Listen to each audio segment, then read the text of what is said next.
You guys don't have any trouble seeing the image, right? So we can leave those lights on. Yeah.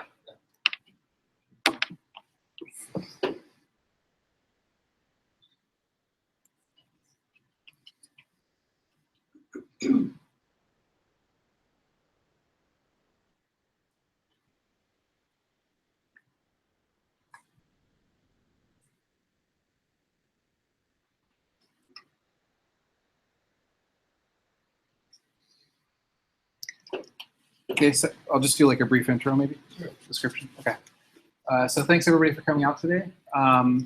Today we have Robert Linsley from Kitchener, Ontario, speaking. And Linsley was an artist currently living in Kitchener, Ontario. Since 1998, he's been working on the Island series. He's a member of the New Center for Research and Practice. Last summer, he collaborated with us on the Venice Biennale that we're doing kind of a partnership with eFlux through and doing kind of textual interventions of various kinds. And yours was textual, right? It wasn't. Well, I did a response to racks. To who? To racks. To racks. Okay. Yeah, I wrote a response to racks. It was kind of the last response that went in. Okay. But I also had art. Right. Yeah. Yeah, so if you go to #ampersand.org, you can see Robert's article there. His work has been shown in group and solo shows in Dusseldorf, New York, Los Angeles, Vancouver, Toronto, and Berlin. And he has a new book coming out very soon from Reaction Books called Beyond Resemblance, Abstract Art in the Era of Global Conceptualism. And his talk today is From Automatism to Autopoesis, a different future for abstract art in a time of environmental collapse and political revolution. And I'll let him summarize and extrapolate.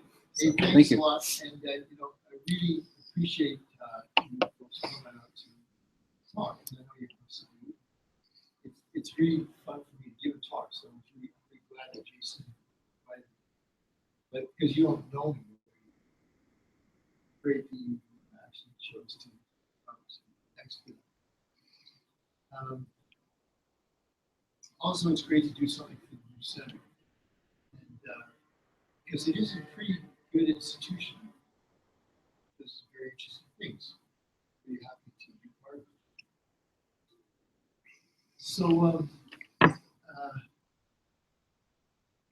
as Jason said, I've just written this book, and observing the proper decorum for art criticism, I didn't mention my own work, of course, in the book. But really, the book comes out of my own work. So I thought that if I got invited to do talks because of the book, I would actually talk about my work. So this is my dry run on doing that. So I'm going to talk about ideas, but through my own practice, trying to show how an artist might think and thereby contribute to the discussion through the work and also through what they have to say about it. So this first slide, I like this slide a lot.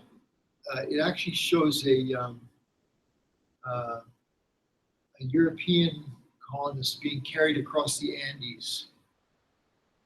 This Peruvian peasant. And I picked it because I think it's one good image of labor. Okay, so it's about the what my friend Terry Atkinson used to always go on about, the relations of production, or as he would say in his Yorkshire accent, he'd say relations of production. The relations of production. What are they in our society today? Well, somebody conceptualizes product, and somebody gives the orders, and then someone else makes it. I mean, that's obvious, simple thing.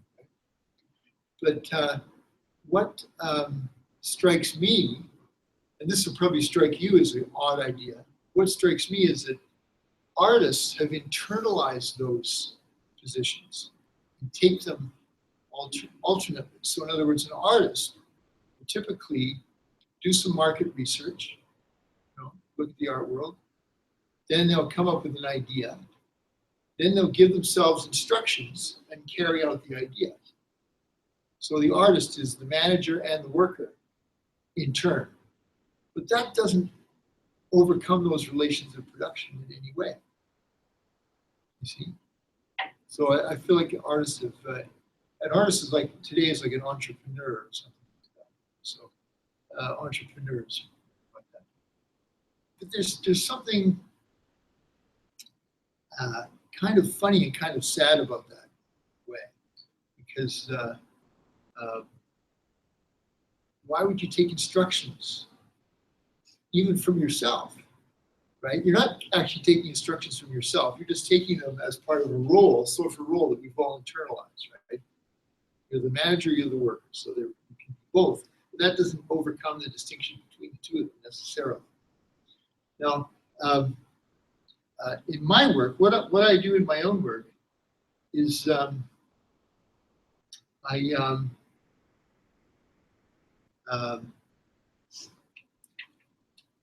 typical example of what Jason referred to, island series. The canvas is 6 feet high and 5 feet wide, so it kind of suits my body. So I can take it like this in both hands, right?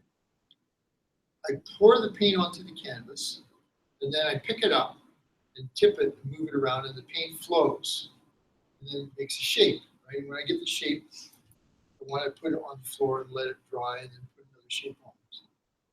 So this is a kind of automatism. And of course, if you've all studied art school, you know what automatism is. Surrealist methods like automatic drawing, automatic writing, exquisite corpse, frottage, calcomania, all that kind of stuff. And you know how automatism fed into abstract expressionism through Pollock. So this is kind of an automatic method, but I have not given up.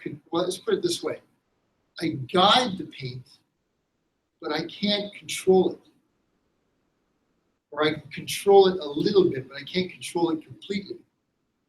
Right? So the result will always be something that I didn't plan. So there's no point in planning. It's not fully automatic. What's the advantage of this?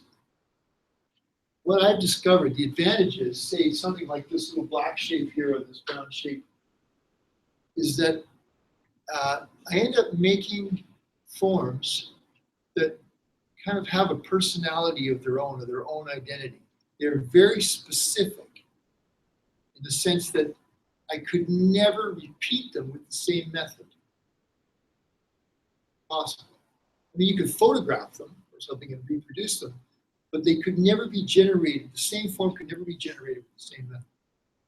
So what that does is that it focuses attention on a particular time and a particular place.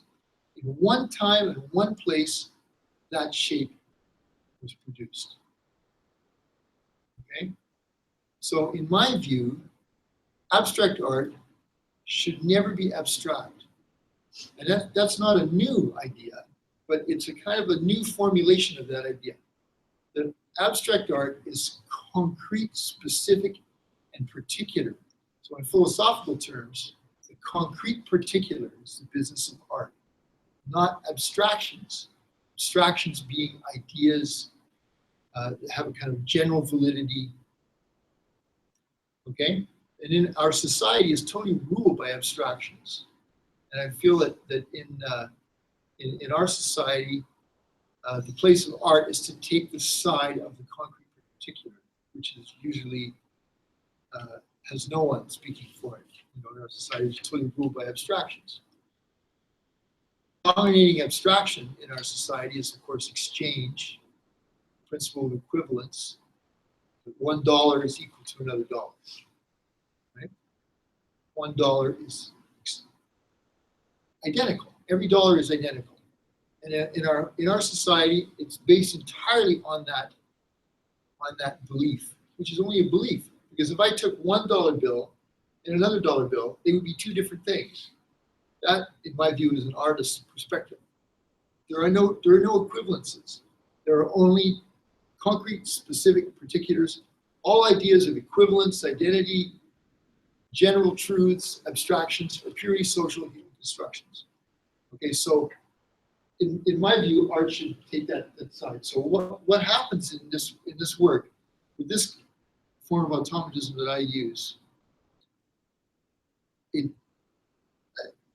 I think it puts a special stress on the single moment in a particular place. Okay, and I mean I shouldn't keep talking. You guys should interrupt if you feel you need to interrupt or say anything. You don't have to get past the second slide if you want to talk. It's okay, right? Okay. Now some objections that might come to your mind. Okay, now automatism. You all know Morris Lewis, right? So an artist who I admire enormously. He's in my book. I talk about him in a very positive way. But this is what I'm not doing. I'm not letting the natural process simply unfold. So you know that Lewis poured the paint down the canvas. So gravity completed the picture. Okay, so the way I look at it is like this. What is external to an artwork? Well, your intentions. If you're an artist, your intentions are external to an artwork. So if you make an artwork that fulfills your intentions, which would be like this guy. The guy in the chair has intentions. The guy who's carrying it is, carrying out his intentions. Then the artwork is motivated externally.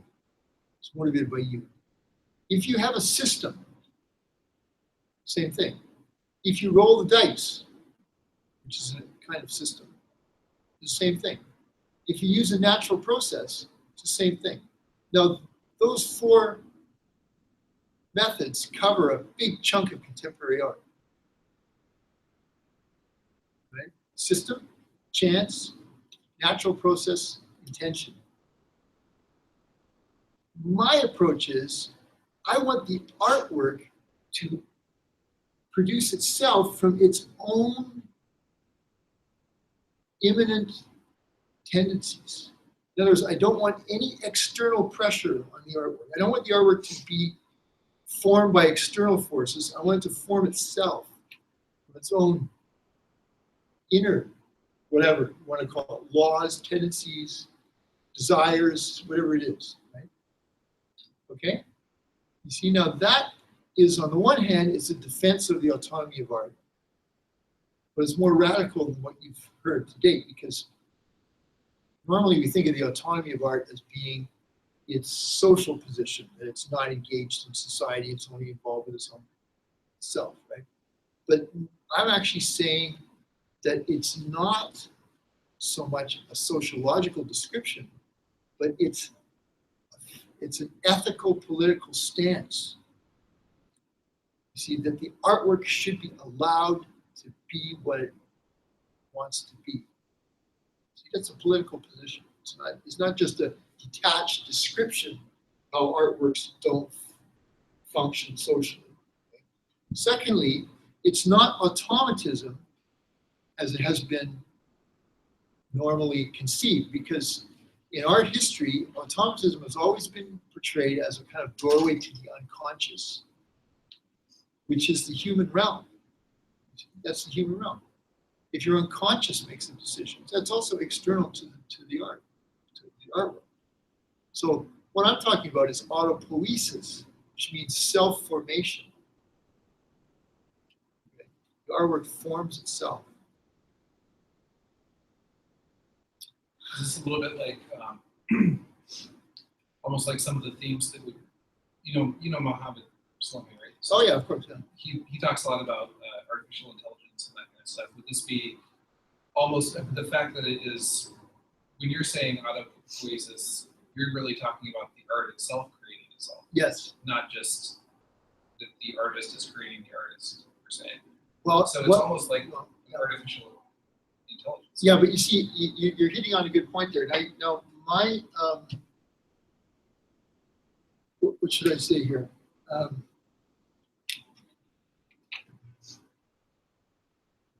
Well, first of all, just to sort of offer a caveat.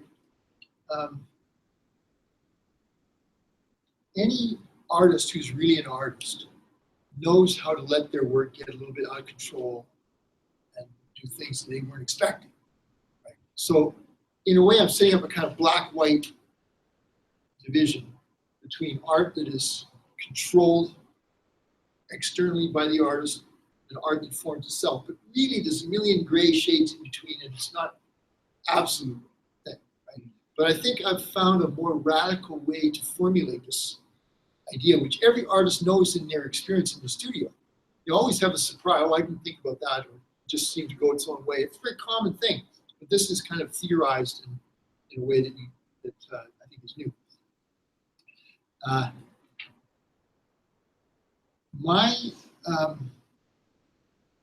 problem with the idea of an artificial intelligence, a program, say, that generates art or something like that, because you read about that now all the time.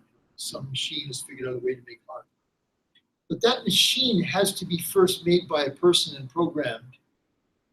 Right. You see? So it isn't really the same thing. You know, I don't think it can be the same thing. It can simulate it, but I don't think it really can be. But this is another discussion.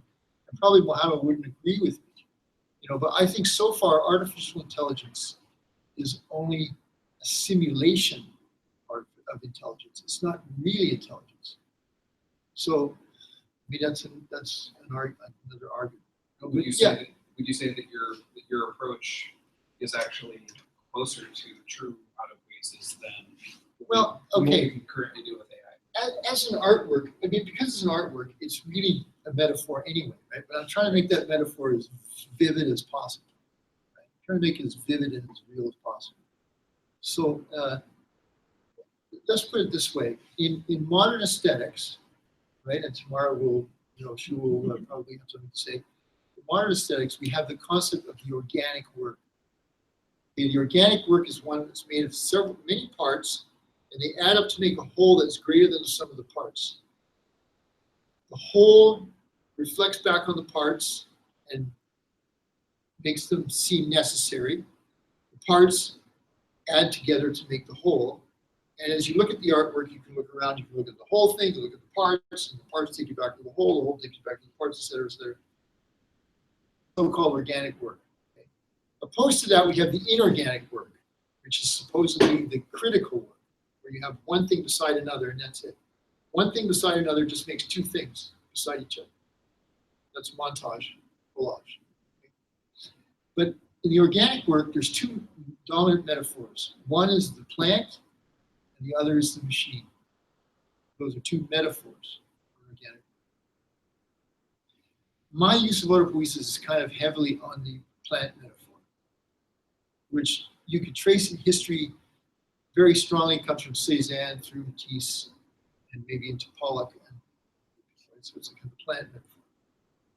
Okay, I'm sorry. Does that help? Does that answer it anyway, or is that like? Yeah, no, I was actually thinking I don't want to get too crazy. Mosses and things like that. You see, however, it's not. Okay, now we're going to talk about nature. Okay, let's do that.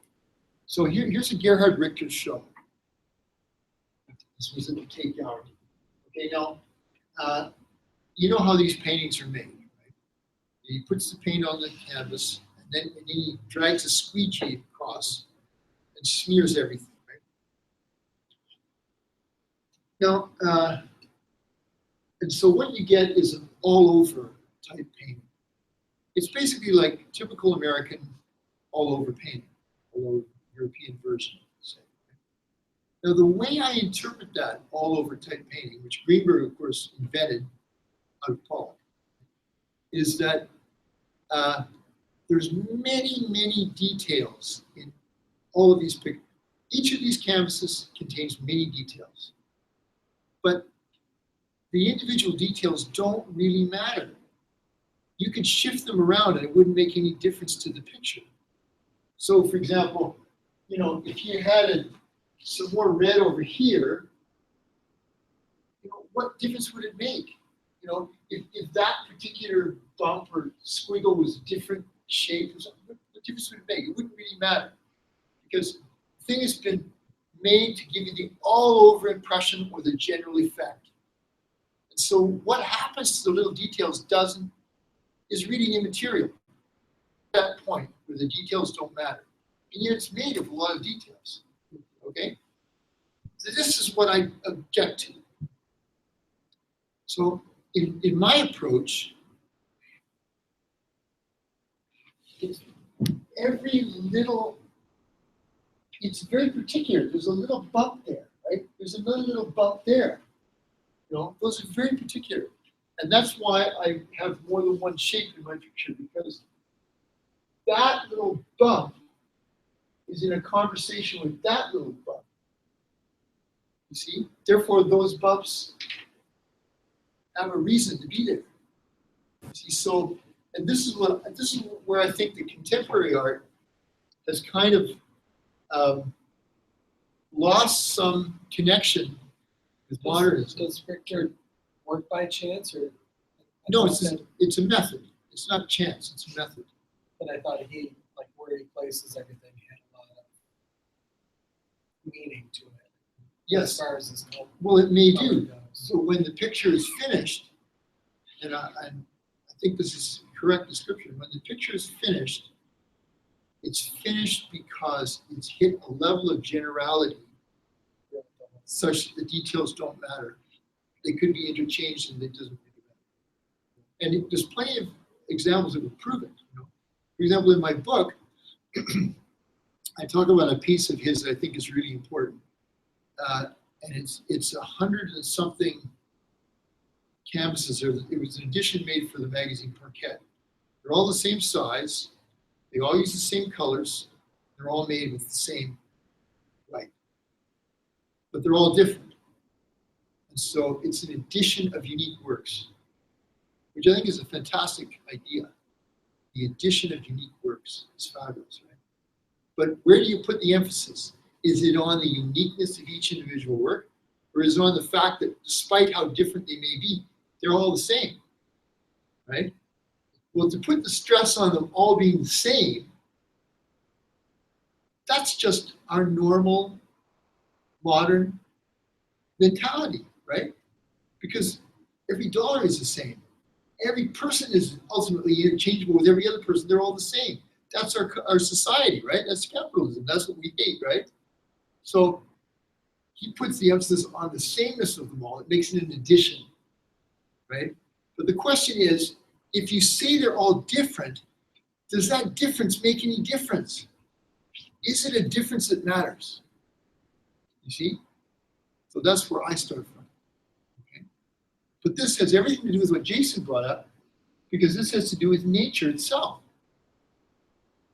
The universe is a billion, trillion, gazillion particulars, right? And this is something that science cannot possibly answer yet. This is a philosophical question. There's no factual answer to it. All the stuff that makes the universe combines together. Does it make one thing, or is it just a bunch of stuff piled up together? See? And that stuff, like, for example, all these rocks, does it matter that each rock is different? See, well, I think to an artist, in a way, it does matter. See, an artist will pick up one rock, and they'll hold it for a while, they'll look at it, and then the shape of that rock becomes important somehow. You know? Whereas, I mean, that's reality, right? It's just a massive sameness. You know? I don't know. Maybe I'm not expressing myself well here. I'm getting a little. I'm going to start ranting, right? So, anyway, come on. So you see, but I see an equivalence between this and this in a way, right? So when we talk about abstract art, and I think again, most people are not used to thinking of it this way. But abstract art does have to face, you might say, face the test of nature, even though it doesn't depict. You see, it is a kind of nature. So the way our understanding of nature and our understanding of abstract art is in a dialogue. Am I getting close to the questions that you're writing? You see, now artificial intelligence is a different thing. I'm not sure that we found a way to start something that then just goes by itself. You know, I think we found elaborate techniques. That's what they're working towards, right? That's what they're trying to get, which would be the computer that could learn, right? But I just remember from the old days of computers, you know, the mantra was always garbage in, garbage out. Like ultimately what's in is what we put in it. But there was some discussion about that on Facebook recently. Mohammed was saying some things about that. So it's an open question. Yeah, I mean, there are like, there's some AI that read like, 1,000 romance novels and started writing poetry autonomously, but it was really just So what, you know? But still, though, I mean, it still fits the form of. I mean, I don't know. I'm not sure what I think of it, because it's whether it's good or not is almost less interesting than the fact that it was even able to do it. But you see, what people were saying, what I thought was very interesting recently, they were saying, if there wasn't an artificial intelligence, why would we know it even existed? Because why would it necessarily have anything to do with us or what we think about it? Like, you see what I mean? Like, all of our science fiction and all of our technological fantasies are all based in our concerns, right? So they're limited by us. It has to be, right? But a genuine artificial intelligence would have its own need or its own whatever you want to call it, right? So we wouldn't even necessarily know that it existed. Somebody was saying that, right? I thought it was an interesting idea. But would it matter? Really? Okay. Or it might not know that we exist, or it might not see us as anything other than answers. So anyway, there's a point where, and now this I guess returns to our own perception, but there's a point where, let's say there's a line below which we cannot perceive order. Because in the universe, really nothing is random. There's no such thing as randomness, because everything has a cause, right? And I know you can bring up the quantum realm, but even that's not settled. Apparently the hidden variables theory is coming back strong now. So it's, okay, but because something happens randomly to us, it's not really random, it's just we don't know the whole chain of causation that made it happen, right? So it's random. The idea of randomness is just kind of a convenient fiction, just as they use in mathematics, in calculus, and it's a way of kind of averaging or dealing with something that we don't understand, like Brownian motion or something. It's a way of averaging out the temperature itself, right? It doesn't account for the movement of every molecule. It's just a kind of idea that while they're all moving, encapsulate all that into one concept. So there's nothing actually random. So there's a level below which we can't perceive the emergent order. At that level, yes, we see the emergent order. So the point, the interesting point for abstraction is right on that cusp. And the interesting place for art is right on that cusp. And that's the whole modern discussion about, is it art or is it not art? It's always about trying to find that point. So if you take the natural view, if you look at nature in the broader sense, that's not just plants and animals, but the cosmos, the universe, right? We want art to be at that point where the order is just emerging. Okay, so where it emerges from all that, it just appears random to us. Okay, so that's what I was saying in my own work, that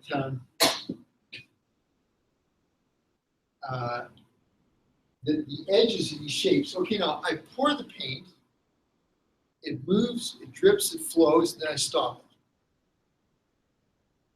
it. Okay, I think it's a great method because it's a labor-saving method. So you think of an artist like Rothko or Newman, they say, okay, this whole area is going to be red. And then they have to paint it in. And at a certain point, the brush strokes are expressive and they show. And at a certain point, it's just labor. It's just empty labor. So this is a labor-saving method because it spreads the color, it draws the outline, and it composes the picture all in one gesture. So you'll do like one, then you'll let that dry, and then Yeah. you sort of like. Are you always doing this on the spheres, or is No, it- that comes later. Oh, These are flat. These are flat, right? Okay. Okay. So, okay, but the thing to note is that this is just a color area. So you can see that's empty. This is the ocean, the islands. So that's empty. So the entire work is an infinitely minute zone, point between two emptinesses. And it's moving, right? So when the paint's pouring, it's moving, and it tends to spread into these fingers. Then I flip it up, and then they flow together. And make more fingers, and then they flow together like this. And you end up in the end with these little, with this coastline. Okay? So while it's pouring, that's one moment in time, one place in the world where something is forming itself between two emptinesses. The empty inside and the empty outside. I think it's a great idea. I think that's a great idea, don't you think? The empty inside, the empty outside. That could be us, right? The empty in and the world is empty, you know. Sure, we feel it like that, don't we? You know? like continent versus ocean? Yeah, and the ocean, of course, is. I'll come back to that. I'll come back to that in a second. But, so that's why my pictures are composed. And so you have a shape like this. Then this one, maybe they repeat each other. This negative makes a figure. The head, the body. This. There's actually a lot of things going on. So it's not the end game of modernism with monochrome and the empty canvas or Agnes Martin, Robert Ryman kind of thing. It's not like that. It's not the end game. It's a little before the end game, but I think I've found a way to open that earlier moment and push it off in a new direction. Okay. So this is why I like to think, I'd like to be the Bernie Sanders of abstraction, which is that what Bernie is saying, he's actually wants to go back to some New Deal principles. There are things that worked. So common sense says there are things that work. So to be progressive means to kind of lag back a bit and pick up some things that work. You know, I mean, if you wanted to say to discuss things with Donald Trump, let's make America great again.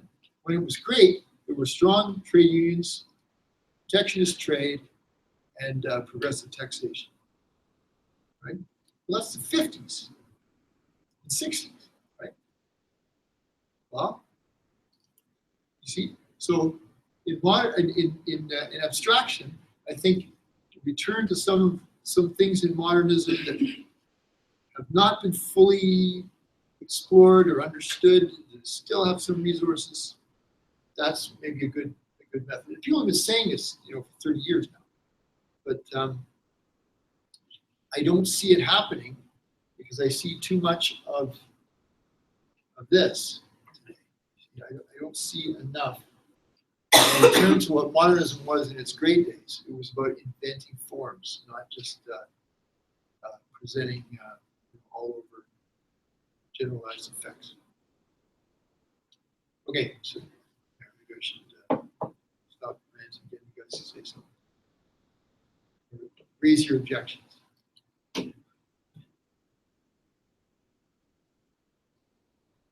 I got kind of stuck on the first thing that you said, that abstraction is really about not abstraction. It's not abstract. It's actually about concrete particulars. Yes. Um, yeah, I don't know. Could you just elaborate on that? Well, there was a movement in France in the 30s called art concrète, which actually explicitly stated that. Right? They Yeah. said abstract art is never abstract, and I think that's been a theme. It was a theme in American art. You know, you can find it in Judd. You know, you can find it in Smithson very strongly. You know, it's one of the kind of base notes of modern art. Is that abstraction is not really abstract, but we call it abstraction just as a kind of convenience. You know, but I don't think that in recent years or even earlier, nobody raised this to the level of a kind of polemic, an argument between art as abstract, meaning generalized, theoretical, meta perspectives, versus art as concrete, specific, grounded, materialist practice, right? I don't think today, I think that is a submerged debate. It would be great if it could come out in the open and be a little more contentious and polemical. And that's what I'm trying to do. Okay. Okay. It just kind of reminded me of in Deleuze's philosophy when he talks about he's basically, I mean, this is basically what materialism is more or less. Is you know, he's saying that we're not yet abstract enough to address the actual material reality of things. So he has this like critique of in Cinema 1, the beginning, he does kind of a critique of phenomenology and this idea of the kind of embodied subject's perception of the world.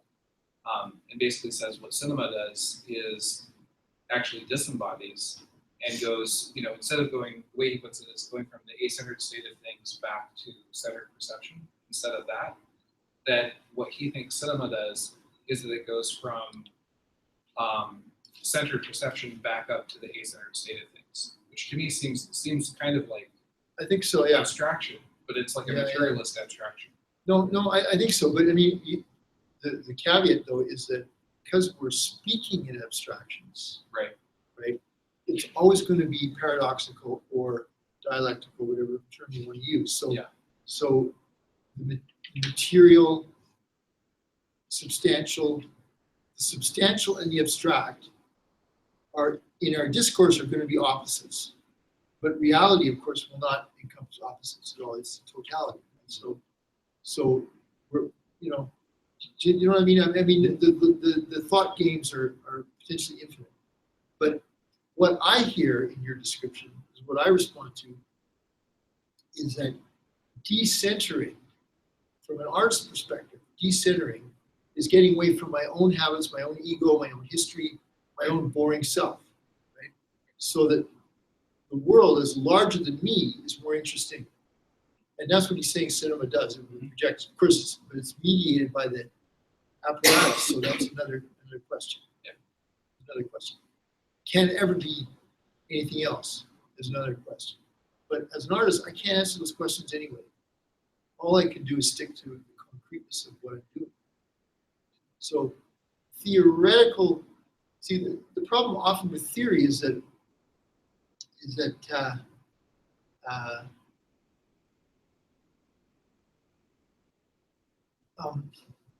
mean, it doesn't really matter what the theory is. I shouldn't get off onto that. It doesn't matter. Onto it.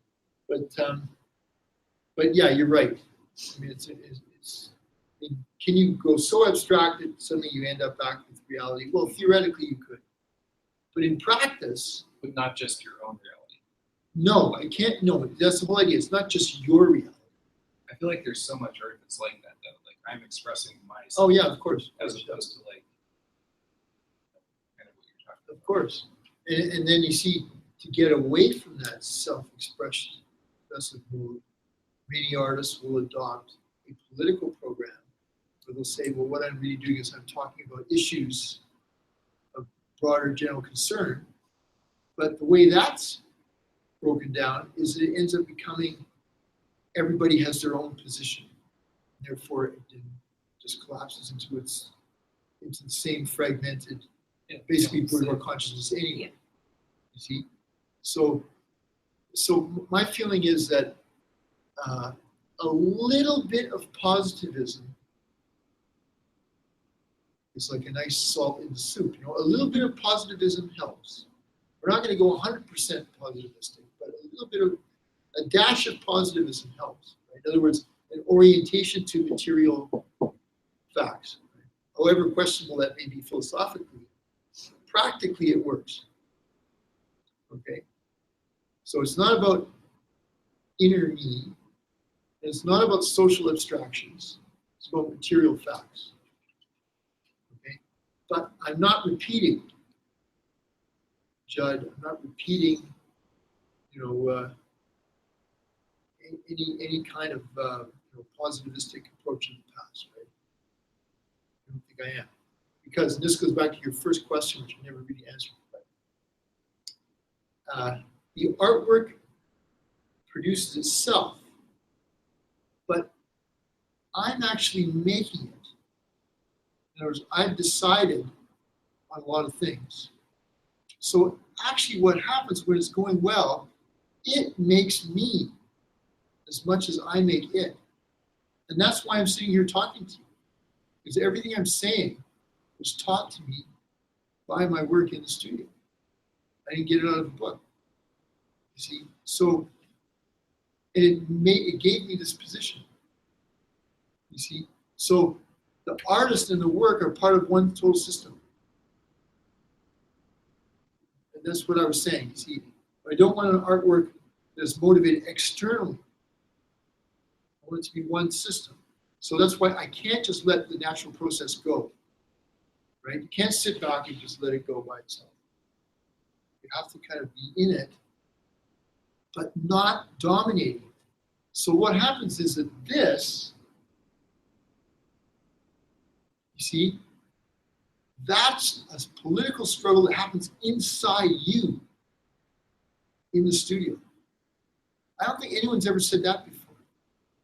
And it's not easy, let me tell you. I mean, a lot of people think that they are letting it go, see? But there are so many ways to distinguish between what you've let go and what you're controlling.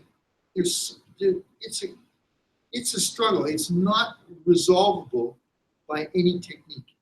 And it's not resolvable by any theory. It's actual social practice in yourself. That's the politics of autonomous art. Okay, what do you think of that? That's what it is. That's the politics of autonomous art. Right? All power to the workers' councils and the Soviets. You see? Right? Instead of every artist their own Stalin. So, or their own Oprah, the way you want to look at it. Now, this is not a new thing. I don't think I haven't actually invented anything. Oh, sorry, that slide is screwed up. You shouldn't have that word text on it. Sorry, it's my mistake in making a slide. Sorry. That was just a screw up in the program when I was making the slide. Sorry. This is a piece by ARP, this so-called papier déchiré, which were torn pieces of paper. And according to legend, he tore the paper and went up a step ladder and dropped it like this and then glued it where it fell. Right? But if you look at this, it's not random. I don't think it's like that. It certainly looks a lot like my work, So I'm sensitive to that. I don't think those gaps, those spaces, the fact that this black shape is extensive with this negative shape, that's not accidental. So I think the idea that the artist is letting the process go, but it's working back on them. They don't control it completely. It's got historical precedent, right? And of course, Plus, he has to pick it up and glue it. Yeah. Yeah, exactly. Yeah, but of course, art Some of the history, aspect, it's not exactly. art what history it will always refer this back to the unconscious. You see, well, I'm more interested in the objective. I'm interested as an objective process, not an unconscious process. Right? And what it is, but at the same time, it's like surrendering to the universe. I mean, the universe makes it. The artwork makes itself, but it's the whole, and that's subjective. It's not a fantasy or a dream at all. It's a reality. And the surrealists had this idea called objective chance. Fantastically sophisticated idea, but art history has dropped that completely.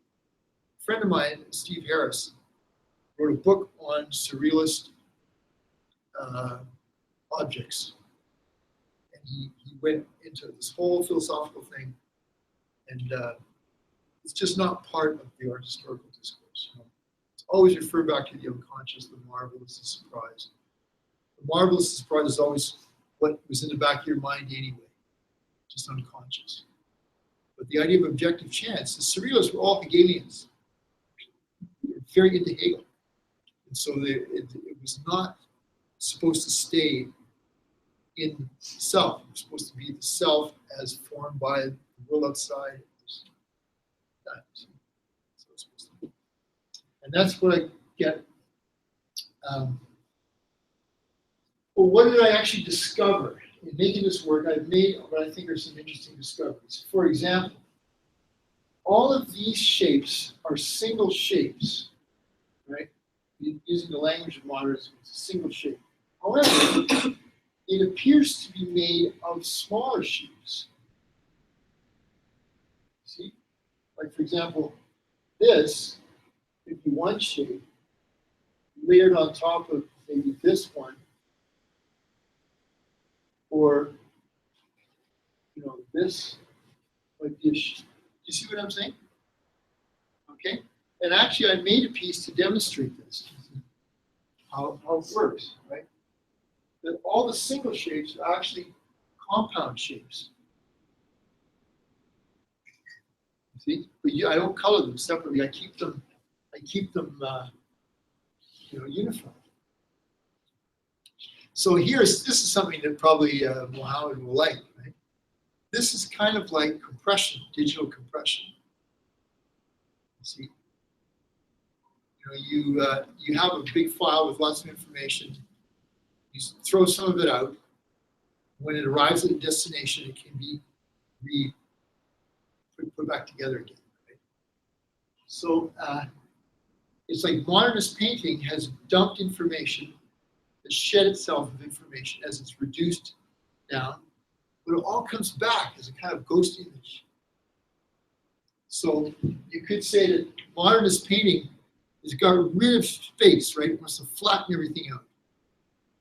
But space comes back in these funny kind of small illusionistic ways. So for example, this, like I'm saying, these sub shapes or these smaller shapes, they could be going in different directions. Like this one standing up vertically, this one on an angle. You see? So and that kind of space is in that thing there, but it's just kind of hovering there as a kind of a ghost image. But it's in there. It can be retrieved, as it were. See? So this is something I discovered. This is off the main theme that we've been talking about so far, but just want to show you that there's some interesting formal things going on. And what I also like is that this is a very complicated shape, but then so is this. See, you could talk about this shape same way that I talked about this one. And of course, the flipping of positive and negative, again, that's an old-fashioned modernist device. Flip the positive and the negative. But I'm finding this a very vivid and interesting discovery in that vein. So I think in many ways, what my pictures do is they kind of bring back to life some old modernist stuff that nobody's talked about for a long time, and which was so boring 30 years ago. Right? But there seems to be a kind of rhythm. But what was boring when I was a student in the 80s, we didn't care about this stuff. Now suddenly you can find a way to make it real again. And one of the things that people always talked about was in painting was, what do you do with the corners? You know, the picture, that was a discussion in studios in the 60s. People would sit there for hours talking about, what are you going to do with the corners? Right? Does this ring a bell at all for you, or you're not that? No, because I was in art school in the 80s when we were doing imagery again. Yeah. Okay. But I don't think that in any of my pictures it's not really a problem. You know, that the ocean, okay, the ocean, the islands, this is what it really is, right? A person is a collection of islands. A person is not one island.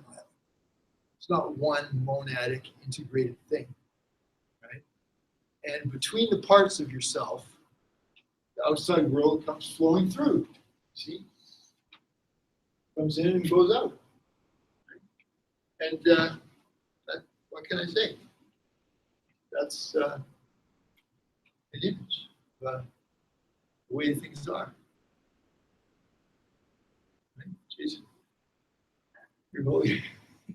Well, I like lightness, but I've never been able to reconcile the idea of like a self-enclosed monad with a more kind of multiplicitous or a continuously becoming type of subject. But that's, you see, that's I why the Anthropocene idea is has been misunderstood, I think, in Europe. You know, we have not surrounded the biosphere. We have not surrounded it. And we certainly have not surrounded nature, which is bigger than the biosphere. Right? So what happens is that because we haven't surrounded it, and because we're part of it as well, what I like to call the inhuman. I never say the non-human, but I think inhuman has got more of a kick to it, right? It's like a little more offensive, you know, inhuman, because it has some sort of value judgment. Human is in art too. See? The outside, that is, whatever is outside the human subject is also in art. It can come through, right? It can come right through, see? I mean, maybe that's a metaphor, but I think it's also a reality. And in history, that was called the sublime, right? What is not human is the sublime, because it's bigger than what is human. No one talks about the sublime. In fact, today, the sublime is always understood as some kind of right-wing fantasy, you know, of power. But actually, the sublime is whatever is outside the human. And what is outside the human can be present to us to observe it and to see it and to know it in science and in art, I think. Right? Okay, but for art to do that, one, it cannot have a social agenda, because that's only human. It cannot be a personal expression, because that's only human. You see? Right? What is larger than the human is what matters. And again, I'm not the first, and I think that Pollock was the, I think in a way what I'm doing is really coming off Pollock, but all of the existing descriptions of Pollock, in my view, are inadequate. Here's a list of them, right? A formalist, all over patterns. An expressionist, letting go of the unconscious. A figurative artist. There's that catalog in 1997, Pepe Carmel made this big deal about how the figures are underneath there. It's been all wiped out by the expression, by the lines. Right? What else? There's a couple more. I can't think of them right away. But for me, Pollock is his work is autopoetic, self-forming. And nobody's talked about it that way, as far as I know. No one's talking about it. And here's the proof, right? These two paintings, one is number 31, 1950, the other is number 32, 1950. They're painted the same year, maybe one after the other. and this huge one is in Dusseldorf. This huge one is in New York somewhere. But notice how different they are. See? So the measure of autopoietic work is that each work follows its own path. And once he starts with clumps, like nodules, like thick things that spread out, that's the pattern of this picture. Whereas the pattern of this picture is completely different. You see? Of course, it's the layers, it's multiple colors, etc. But it's a different thing. It's turned into kind of strings, which are extended strings that go through the whole picture. It's not just this is a string, but it's like it links with other strings. That's different from this, which is about this kind of like thing that just kind of breaks like this, right? It's a See? lot more figured. A lot of his later work returns more. Well, no, this is from right in the Yeah. Yeah. It's a black and white one, but it's from right in the drip period. It's the huge one. It's number 32, right? This is number 31. This is number 32. Same year, 1950. Height of the drip period. Right? So, but you see, the autopoietic work has to follow its own path. So I then have a big argument with the series. Right? See, for me, a series is only good to the extent that the individual works are different from each other. Therefore, they can't make a series. Right. You see? Okay.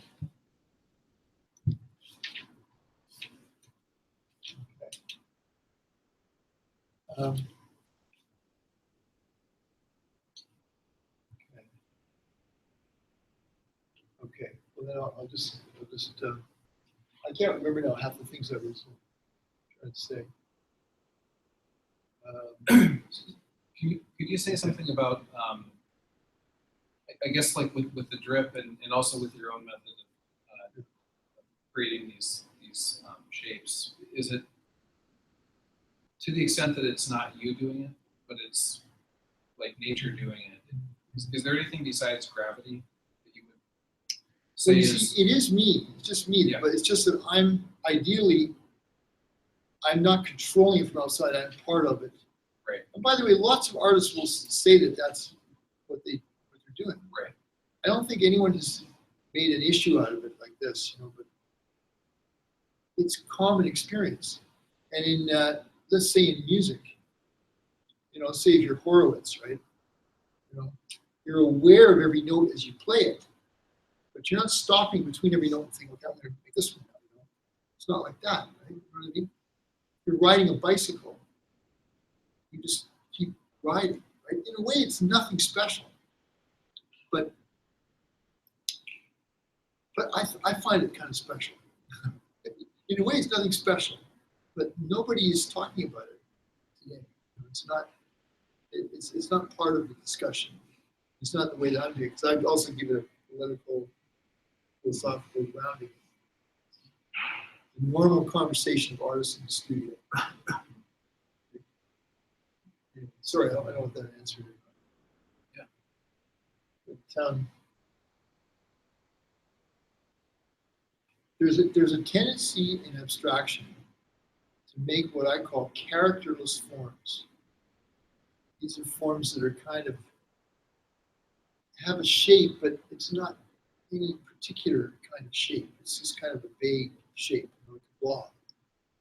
And that I like. I kind of approve of that, and I see it in nature. You see, as you see in this photograph. And some artists,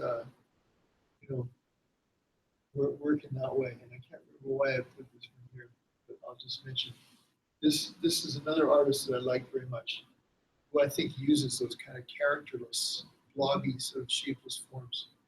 This is an Indian artist called Gaitonde, who's not been known until very recently. It has been known in the West until very recently. And these shapes are like partly to do with Hindu calligraphy. But I like to say that they're pre-calligraphic. And let's just say, they could become calligraphs, but they're not starting as calligraphs. So the reason I make this point is because I want to say that you don't have to have a pouring method or an automatic technique either. You can do it with a brush in your hand. It's all a question of your orientation to nature shapes. Okay, how are we doing? Should we stop? Is it No. like Yeah. This is another piece of mine that I like very much, and I like it because it's kind of the bare minimum what it would take to make a picture. Therefore it's at that point of order. So let's where order emerges. So let's say it's the title is islet. So an islet is a small islet. But because it's completely scaleless, you have no idea of the scale. That could be the sky reflected in a mud puddle. It could be a piece of mud on the ground with the sky reflected in the water around it.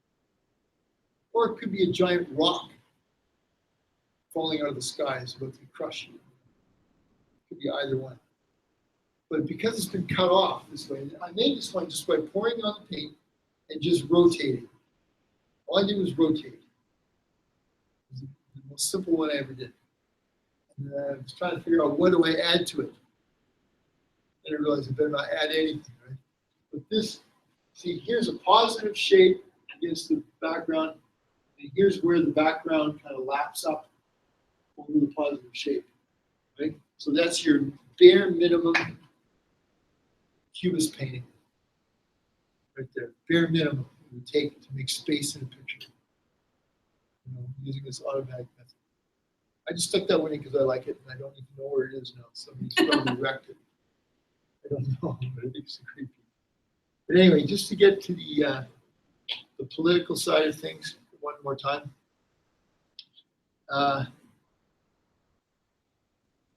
Obviously, from the bacteria up to society, human society, the whole biosphere is intricately ordered, right? So an art that's interested in finding the edge, the point between order and disorder, the place where order emerges, is taking, I think it's pretty fundamental. It can't really deal with human things so much. It's forced not to do it. But as I was trying to say before, so in a way I'm kind of repeating myself, despite what it looks like, the human world has not swallowed the biosphere. It has not. I mean, you look at a picture like this and you think it has, but it really hasn't. And I remember going to a lecture once by Lynn Margulies. If you ever get a chance to, I don't know where she's based, but there's a great person. She's a biologist. She's the person who came up with the idea that cells, primitive cells, were collections of symbiotic bacteria. Right, so she discovered the origin of the cell. And now there's lots of new information coming up. There was recently an article that says that there are so many species of bacteria. There are billions of species of bacteria that we don't even recognize as such, because our perception is limited to those bacteria that form our biospherical experience. Right? The fact is, it doesn't matter how many species we eliminate. It doesn't matter if we destroy ourselves. That's all on the surface, right? The biosphere is bacteria, is really what it is, right? And lions and tigers are very nice animals to us, but it doesn't matter to the biosphere in the end, because nothing can be rendered extinct. It's the biosphere, the quantity of life is always the same. It doesn't matter what forms it takes. Now that's actually an idea from aesthetics. Think about that, right? It doesn't matter. That's actually the essence of abstraction. It doesn't matter what shape you make. because you can make millions of shapes. What matters is the capacity to invent shapes. You see? And that's art on the model of the biosphere. It doesn't matter what form it takes, there'll always be more. You know, you have kids, I have kids, right? Kids are crazy about dinosaurs. Why? I don't know, but it's a well-known fact that kids are really crazy about dinosaurs, right? So we once went to LA and we went to the tar pits and everything. And, you know, I get kind of interested and start reading up about it. You know, it was only 50,000 years ago, only 50,000 years ago, there were animals that we don't have anymore. And new ones have evolved since. You know, the saber-tooth tiger was like 70,000 years ago, right? That's all, right? You see what I mean? So how stupid do we think that we control it? No, it defies common sense. Scientists are not saying that, by the way, right? But the philosophers and artists that get hold of the concept are saying that. You have ideas of conscious evolution and all this kind of stuff. It's all nonsense, you know. There's just no way. We are epiphenomena. We don't have a purpose. So I don't believe that. We're not produced by the biosphere so that we can extend evolution into the cosmos or something like that. We're not. We're just in one experiment, right? Okay. So, what was I going to say about that? So that's also part of where my abstraction is coming from. It's coming from this idea that it doesn't matter about the forms. It's the capacity to invent the forms. But I don't invent the forms. Forms are constantly producing themselves. Like life is constantly producing itself in more forms all the time. Right? So it doesn't matter about the plastic coral, for example. In the end, it really is not going to add up to anything.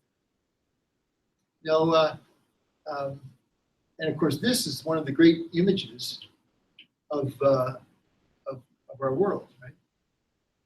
You know, it's a beautiful photograph. Have you ever seen this one before?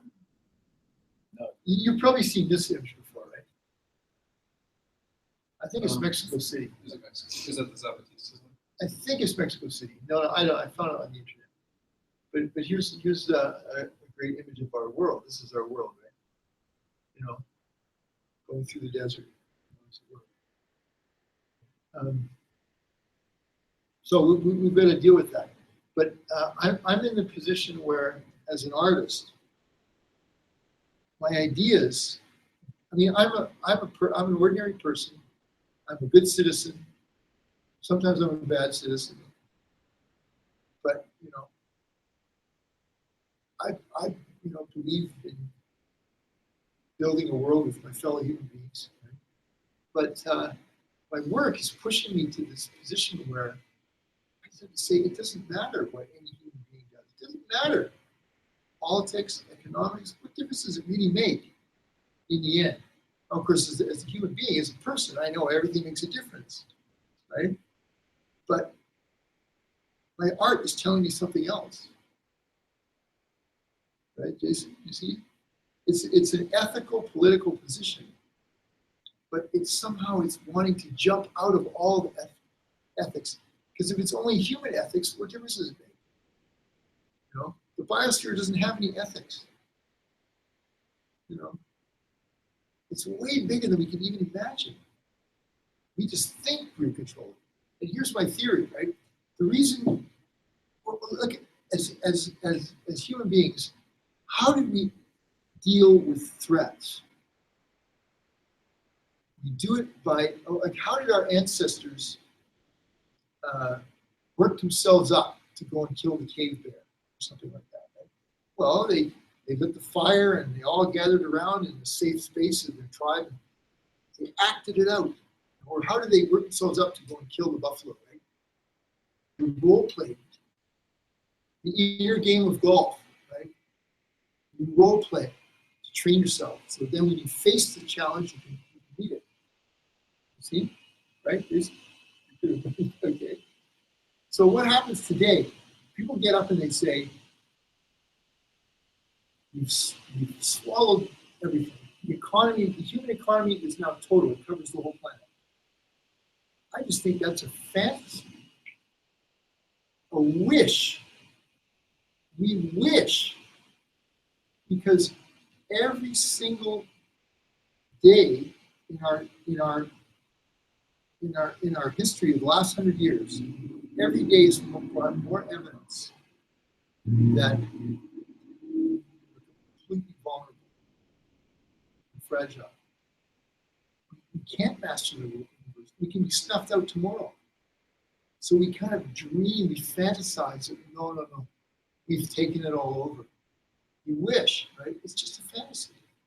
It's like a role-playing fantasy. Okay? So lately, Yellowstone's been running with us. Right? You know the Yellowstone volcano, right? The last time it went off, it's just gigantic. It's huge. You go to Idaho and see what happened. Amazing, right? You know, why didn't an asteroid? Why is it that an asteroid hasn't hit the Earth? You know, it's going to happen, right? Statistically, it has to happen. Nobody knows when. But from the point of view of geological time, let's say a giant asteroid came, down to Earth and was going to hit Earth and make a huge nuclear winter and a big crater and everything. Well, we could send our rockets off and destroy it or something, right? Let's say that was to happen in the year 2150. Well, why didn't it happen in 1850? When we wouldn't even know what it was, right? From the point of view of geological time, there's no difference between those times. It doesn't, it's like, you see, so when you realize that, you realize that it's total chance. The reason we're here is complete chance and contingency. We're just lucky. Right? There's no divine plan. There's no God watching out for us. Right? It's all luck. So what makes us think that we control it all? There's no chance, right? So that's the kind of thing that my art makes me think about. So I don't know. That's what it does, right? Okay. When you're thinking about this topic, you're talking about bacteria in the biosphere, and you go beyond the planet Earth itself to a more who knows extraplanetary. Who knows? I mean, I don't. In a way, it doesn't matter. When I was a kid, I used to read Carl Sagan. To trust your life, it's all panspermia, that idea. But in a way, it really doesn't matter. Yeah, it's kind of the panspermia thing is kind of the same point that you're making about the kind of supremacy of bacteria. Well, in a way, there are bacteria up in space, yeah. Yeah. Whether they came from here or whether they came, who knows, right? But in a way, it's all chicken and egg problem, so it doesn't matter.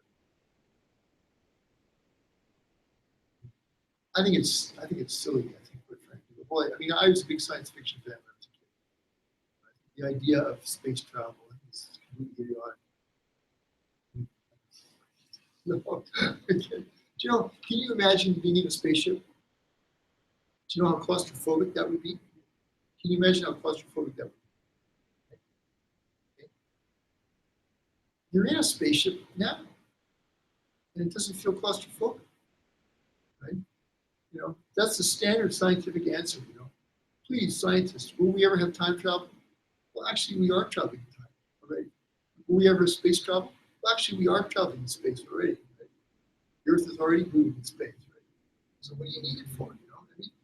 So I don't know. Our focus should be here. I think so. But somehow I say that. But somehow my work is kind of taking me away from the human. Is what I'd say it's doing. But anyway, this is still a beautiful image, don't you think? It says something. No, because it came right after the Mexico one, I thought this is like No, this is somewhere in Africa. this is like West Africa. Yeah, somewhere in Africa. They're migrants, right? They're obviously going to the city or something like that, or they're trying to get out of where they are.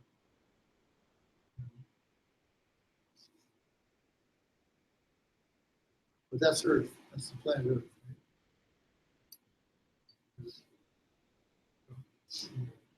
Okay, you guys, so should we call it a day, you think?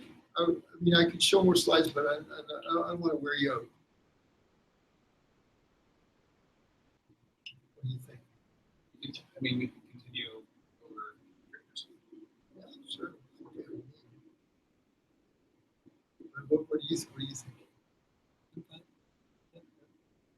What time is it now? 9:30. Oh, well, that's what Jason said it should end at 9:30, right? I just made that up.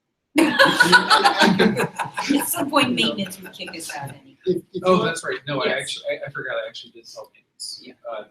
Oh, is that right? So we have to So leave they at probably 9:30? will. But there's no, I mean, it's not like somebody else is coming in. But we probably should relatively soon. I just flash a few more slides. Oh, that's nice to see them in context for the scale, yeah. Now, these are different pictures. These are not islands. These are made on paper and built in. So the wall is paper's attached to the wall. Do you use the same process? Yeah, With same paperwork? pouring. Yeah, same pouring. And then to try to keep it interesting, I try to add, instead of just pouring, I pour wet into wet. So that kind of makes it more difficult. So the white was wet when I put the black on, because you can see those little white streaks coming into the black, right? And then the black was still wet when I put the red on. And then when I tip it, then of course they start blending and mixing. And it's really hard to control it. So that's all kind of interesting. You know, so just keep it going that way. And then the latest stuff are these spheres. I was trying to pour on spheres pretty hard too. And what are these spheres made? What are, Stainless steel. Yeah, hollow stainless steel. And so the idea is that, and this connects to what we're saying, because you can see the painting here, but then if you move around it, it becomes a different picture, right? And you can't put it all together, you know what I mean? Which is what the world is, right? You know, it's like an image of the totality. You can't grasp it all at once. it's like the Heidegger Aletheia, the clearing, right, where things are revealed and sealed. Yeah, exactly. Yeah. Well, that's it. So, and actually, when something comes clear, something else is hidden by definition. Right? That's how it is. How are these displayed on the floor? Or they hang. Oh, they hang. Okay, well that's very different. They're like, monumental Christmas ornaments. They're about like this big. Here's another one to show you. Do you have this fabricated, or is that an existing form? Oh, you can buy them. You can buy this in the spheres. But there's a whole industry in China making them. For what? They're called garden gazing balls. Oh, you're kidding. Okay, Right? I know what it's. You know they are, right? Well, they're just stainless steel spheres. Gazing ball. This one here, this is one side. I'll show you the other side. That black shape is actually a hole cut in the ball and it's painted inside. So in this case, the hole looks like a positive shape. In the positive shapes, those black ones look like holes. And, so I mean, there's just a lot that can be done. Like this one here, it's cut right through. See? I think we talked about this on Facebook, just in messages, and I can't remember what you said, but there's something about just the general aesthetic of this that reminds me of like far northern indigenous art, like almost Inuit or something. I'm not sure what exactly it is, but it just, I don't know. Like the stone cut prints that you I'm not sure. because there's very like almost student blotchy, but just like strong contrast. Yeah. Colors because they're just carving in stone. Well, there's another thing though, which I didn't know about. Those stone cuts are very well known, but there's also some amazing sculptures made out of carved whale bones. There's these big bones, this skeleton, like spinal bones from whales. And they carve faces and figures out of it, you know? It's kind of semi-automatic or surreal because they use some of the shapes already there, but they bring out these, they're pretty scary. They are, and that's what I thought of, because these could be like eyes or mouths or something. You know what I mean? Be sort of like a monster. But you have to see those. If you go to Toronto and Art Gallery of Ontario, I was walking around the corner and there was this sculpture. I couldn't believe it was Inuit. It was like better surrealism than any surrealism I've seen. And obviously very intelligent, knowing, using the material in an interesting way. And that's coming straight out of the Inuit culture. So, yeah. There's something interesting there. That's so well known. Anyway, that's just my studio. It shows you the detail. And various flat works, also putting collages. That black thing up in the top of the wall is a collage, torn paper. And different shaped surfaces. This one here is a shape. This is a shaped surface. This is a collage.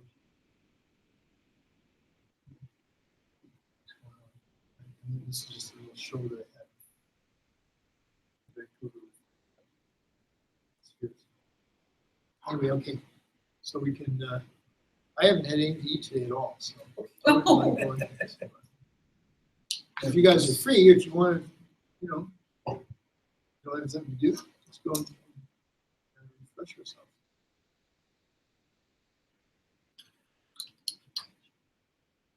Do you like burgers or no? Whatever you think is good, I'll go with whatever's good.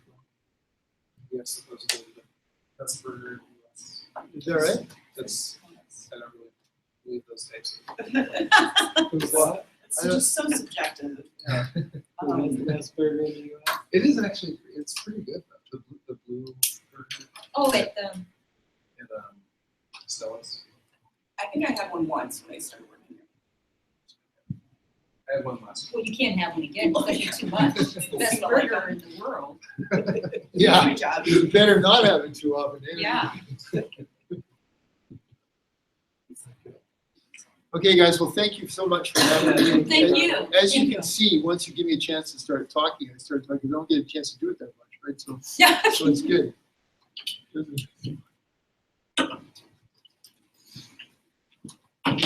Yeah, thanks, Jason, for reminding me, because, Yeah, thank you, there's guys. only 40,000. Now, you see, if I was teaching aesthetics, which I'm not, this would be filtered. Students who are required Yeah, to do it. exactly. Well, you guys are so great. No, it was so nice to hear some nice aesthetics talks that was not coming out of me. You know what I mean? Well, of course, you may disagree.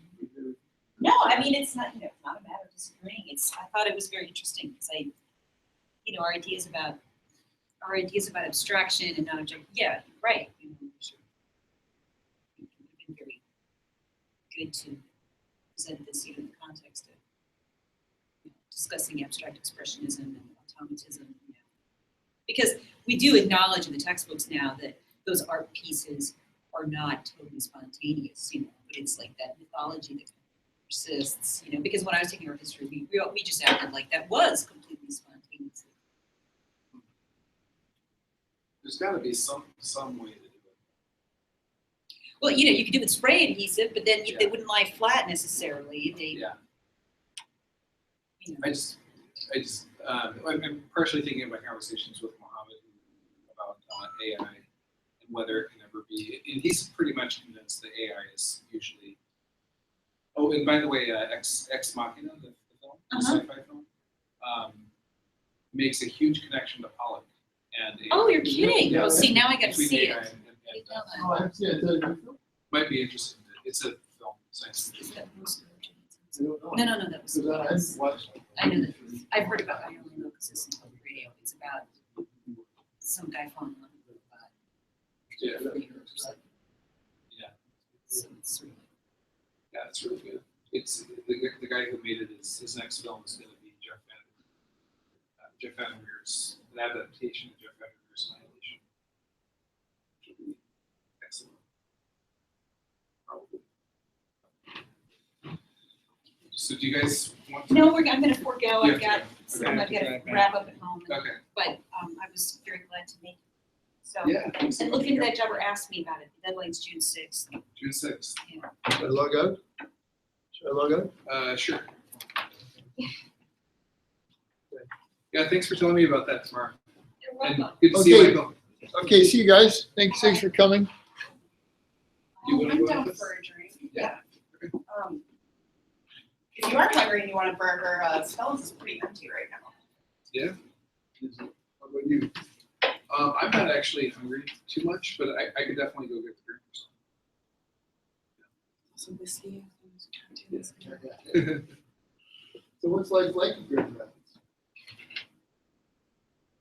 We just got nice weather, so really not too different from Canada besides. The new center is, new center is the thing, right? Well,